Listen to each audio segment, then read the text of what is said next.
Dear student, welcome to the maths academy. तो आज के लेक्चर में हम देखने वाले हैं लेक्चर नंबर 27.2, जहाँ पे हम देखेंगे के मीन्स एल्गोरिदम। ठीक है, इसके साथ साथ हम ये भी देखेंगे के मीन्स क्लस्टरिंग एल्बो मेथड। ठीक है, यहाँ पे एक एल्बो आपको दिख रहा होगा। ठीक है, सबसे पहले हम ये देखते हैं कि जो हमारा के मीन्स क्लस्टरिंग एल्गोरिदम है, ये एक popular unsupervised machine learning algorithm है। जैसा कि आप इस वाले फिगर में देखो, यहाँ पे हमें नहीं पता कि कौन सा डेटा पॉइंट किस क्लस्टर से बिलोंग करता है। और क्लस्टरिंग क्या क्या होती है? Grouping of the data points on the basis of some similarity. ठीक, वो अनसुपरवाइज है, कोई लेबल जो है वो अटैच नहीं है।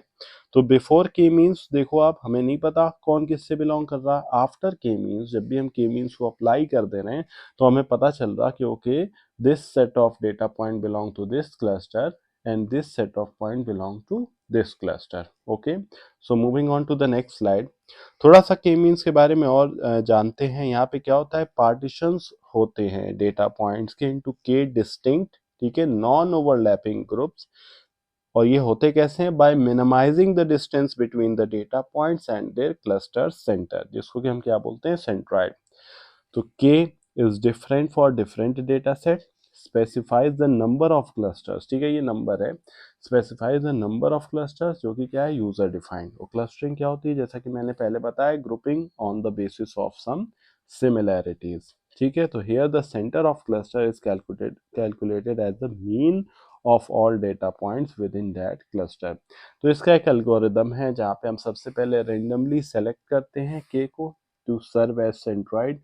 देन हम असाइनमेंट को देखते हैं कि each data point is assigned to cluster whose centroid is near to it. Then हम अपडेट करते हैं, position of each centroid is recalculated, new centroid is mean of all data points. Then हम iteration देखते हैं, algorithm repeat होता है and update the step. कब तक होगा? Until the algorithm converges. ठीक है, जब तक ये टर्मिनेट ना हो जाए तब तक ये होगा। ठीक है, it will be repeated until the centroids no longer move significantly, indicating the convergence। ठीक है, तो की कंसेप्ट्स क्या हैं इसके? कि ये एक अनसुपरवाइज्ड मशीन लर्निंग एल्गोरिदम है, सेंट्रॉइड बेस्ड है, वेरिएंस को क्या कर रहा है? मिनिमाइज कर रहा है, और एफिशिएंट है। Why? Because it scales well to large data set, making it fast. So moving on to the next slide. मान ले जैसे हमारे पास यहाँ पे एक क्वेश्चन है, डेटा सेट हमें यहाँ पे दिया हुआ है।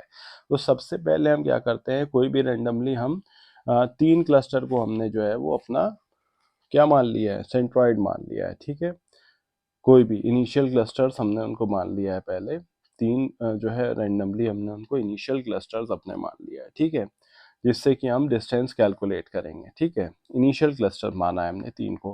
तो यहाँ पे जो हमने माना है, आप देखो A1 को माना है, A4 को माना है, और किसको माना है? A7 को माना है। तो इनिशियल क्लस्टर्स ये हो गए हमारे।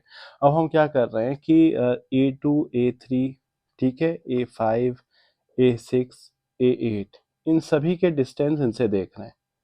ठीक है, जैसे मान लो अगर मैं C1 की बात करूं, पहले C1, तो C1 का डिस्टेंस मैं देख रहा हूं A2 से। तो C1 का डिस्टेंस देखा A2 से, फिर C2 का डिस्टेंस देखा A2 से, फिर C3 का डिस्टेंस देखा A2 से। तो आपको ये डिस्टेंस मैट्रिक देख के पता चल रहा होगा कि जो मैंने यहाँ पे डिस्टेंस फार्मूला यूज किया है वो कौन सा यूज किया है? मैंने यहाँ पे यूज किया है मैनहट्टन डिस्टेंस। ठीक है, यूजुअली क्या करते हैं, यहाँ पे हम यूज करते हैं यूक्लिडियन डिस्टेंस, जिसको कि डिस्टेंस फार्मूला भी बोला जाता है। बट क्वेश्चन में आपको दिया रहेगा कि आपको कौन सा यूज करना है। मैंने यहाँ पे मैनहट्टन डिस्टेंस यूज किया है। ठीक, ऐसे ही हम फिर C1, C2, C3 से A3 का देख लेंगे। फिर ऐसे ही सिमिलरली हम C1, C2, C3 से A5 का देख लेंगे। फिर C1, C2, C3 से हम A6 का देख लेंगे। फिर C1, C2, C3 से हम किसका देख लेंगे? लास्ट वन का A8 का देख लेंगे। और इनमें जो सबसे मिनिमम होगा उसको हम जो है वो कंसिडर करेंगे कि दिस बिलोंग टू दिस। जैसे मान लो A2 जो है हमारा, वो किससे बिलोंग कर गया? C3 से बिलोंग कर गया। तो A2 के सामने हमने यहाँ पे C3 लिख लिया। इन द सेम वे हम इन सभी को यहाँ पे लिस्ट आउट कर लेंगे। ठीक, अब जब हम अपडेटेड देखेंगे C1 के लिए, तो आप ये देखो C1 तो एक ही है, C1 से एक ही बिलोंग कर रहा। C2 के लिए हम क्या करेंगे कि C2 जहाँ जहाँ C2 आए हुए थे, जहाँ जहाँ C2 से बिलोंग किया था, जहाँ जहाँ पे C2 से बिलोंग किया था, तो उसको हम क्या करेंगे? उसको हम यहाँ पे उसका मीन ले लेंगे। ठीक, तो जैसे ही हम मीन लेंगे यहाँ पे हमें एक वैल्यू मिल जाएगी 6,6।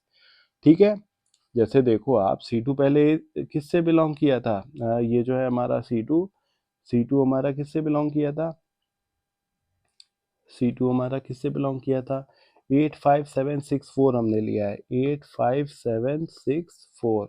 मतलब C2 हमारा A3 में है, फिर A किस में है, 85, ठीक है, उसके बाद 764, तो 85764। तो जहाँ जहाँ ये बिलोंग किया वहाँ वहाँ हमने उसको कंसिडर किया है। ठीक है, जैसे हमारा A2 किससे बिलोंग कर रहा, C3 से कर रहा। देखो आप, A2 किससे बिलोंग कर रहा, C3 से कर रहा। तो हम इन सबको यहाँ पे लिस्ट आउट कर लेंगे। जैसे ही लिस्ट आउट कर लेंगे हम यहाँ पे इसका मीन ले लेंगे, तो ये 6,6 हो गया। ऐसे ही C3 को अगर देखो आप, तो C3 बिलोंग हो रहा है A2 और A7। C3 बिलोंग हो रहा है A2 और A7। ठीक है, यहाँ पे मैंने लिस्ट किया हुआ है, इसको आप देख लेना प्रॉपरली। ठीक है, उसके बाद हम यहाँ से इसका मीन ले लेंगे, तो यहाँ से हमें C3 मिल जाएगा। ठीक, तो C1 मिल गया, C2 मिल गया, C3 मिल गया। अब देखें, जब भी आपको डेटा सेट शुरू में दिया रहता है तो हम क्या करते हैं कि हम रेंडमली किसी को भी इनिशियल क्लस्टर मान लेते हैं। अब यहाँ पे k की वैल्यू आपको दी रहेगी कि आपको k कितना लेना है। k यूजर डिफाइन है, जैसे मैंने आपको पहले बोला था। तो यहाँ पे k हमने मान लो क्वेश्चन में दिया होगा कि 3 ले लो, तो मैंने 3 क्लस्टर्स लिए। ठीक, तो अब जो नए क्लस्टर्स हमारे हैं 3, वो ये हैं C1, C2, C3। अब इनका हमें इन सबसे देखना है डिस्टेंस कैलकुलेट करके। ठीक है, जैसे जैसे मिनिमम आता जाएगा उस उसके हिसाब से वो इटरेशन हमारी बढ़ती जाएगी। ठीक, यूजुअली एग्जामिनेशन में 1 इटरेशन दिया जाता है, तो फर्स्ट इटरेशन मैंने यहाँ पे आपको बताया हुआ है। ठीक है, so moving on to the next slide. अब हम देखते हैं के मींस क्लस्टरिंग का एल्बो मेथड। तो एल्बो मेथड हमें ये बताता है कि जैसे ये हैंड है हमारा, तो जो एल्बो है हमारा किस साइड होता है एल्बो, ये देखो ग्रीन से मैंने यहाँ पे दिखाया है एल्बो। तो elbow is a point where increase in K not reduce at WCSS। और WCSS का मतलब होता है within cluster sum of square. ठीक है, कुछ मैट्रिक्स होते हैं हमारे पास, जैसे एक शिलोटे कोएफिशिएंट होता है और एक होता है WCSS। WCSS को मैं यहाँ पे कवर कर रहा हूँ, शिलोटे को मैं अलग से कवर करूँगा। ठीक है, तो आप ये देखो, जैसे मान लो के पहले हमारा 1 था, ठीक, फिर 2 था, फिर 3 था। तो देखो ये हमारा यहाँ पे ये WCSS जो हमारा ये एरर है, ये रिड्यूस हो रही। लेकिन अगर हम 4 के बाद देखें, जिसको कि हम क्या बोल रहे हैं, एल्बो पॉइंट बोल रहे हैं, 4 के बाद देखें तो हमारा जो एरर है वो क्या हो जा रहा है, फिर अब फर्दर रिड्यूस नहीं हो रहा है। ये हमारा एक फिक्स समझ लो, एक तरह से सैचुरेशन की तरफ पहुंच गया है। जैसे हम रेलू एक्टिवेशन फंक्शन की बात करते हैं, तो क्या होता है, निगेटिव के लिए जब भी निगेटिव आएगा तो ये ग्रीन शो हो रहा निगेटिव के लिए, और जब पॉजिटिव आएगा तो वो एग्जैक्ट वही वैल्यू दे देगा। 1 है तो 1 दे देगा, 2 है तो 2 दे देगा, 3 है तो 3 दे देगा। ठीक, और जब भी आपका निगेटिव आएगा तो निगेटिव के लिए क्या है, निगेटिव के लिए क्या होता है, रेलू फंक्शन में निगेटिव के लिए क्या होता है, कमेंट सेक्शन में जरूर बताएं। ठीक है, पॉजिटिव में तो x होता है, जो भी वैल्यू आएगी वही आ जाएगी, और निगेटिव में क्या होता है, निगेटिव में क्या वैल्यू आती है ये मुझे कमेंट सेक्शन में आप लोग बताएं। ठीक है, तो रेलू क्या होता है हमारा, अगर हम पूरा फंक्शन देखें तब तो नॉन लीनियर होता है, लेकिन अगर हम पार्ट ऑफ द फंक्शन देखें तो क्या हो जाता है, लीनियर हो जाता है। ठीक है, दो लीनियर सेगमेंट मिलके नॉन लीनियर रेलू एक्टिवेशन फंक्शन को बनाती हैं। ठीक है, तो यहाँ पे मोस्ट इंपॉर्टेंट चीज़ है ये WCSS, इसको आपको याद रखना है। अच्छा, एक बात और इम्पॉर्टेंट है कि WCSS हाईएस्ट कब होगा, ये एरर हाईएस्ट कब दिख रहा है आपको, यहाँ पे हाईएस्ट है, और जब ये हाईएस्ट है तो k की वैल्यू क्या है, 1। तो WCSS will always be highest, ठीक है, when k is equal to 1। So this is all about today's lecture. Stay tuned to the Max Academy and do subscribe the channel. Thank you.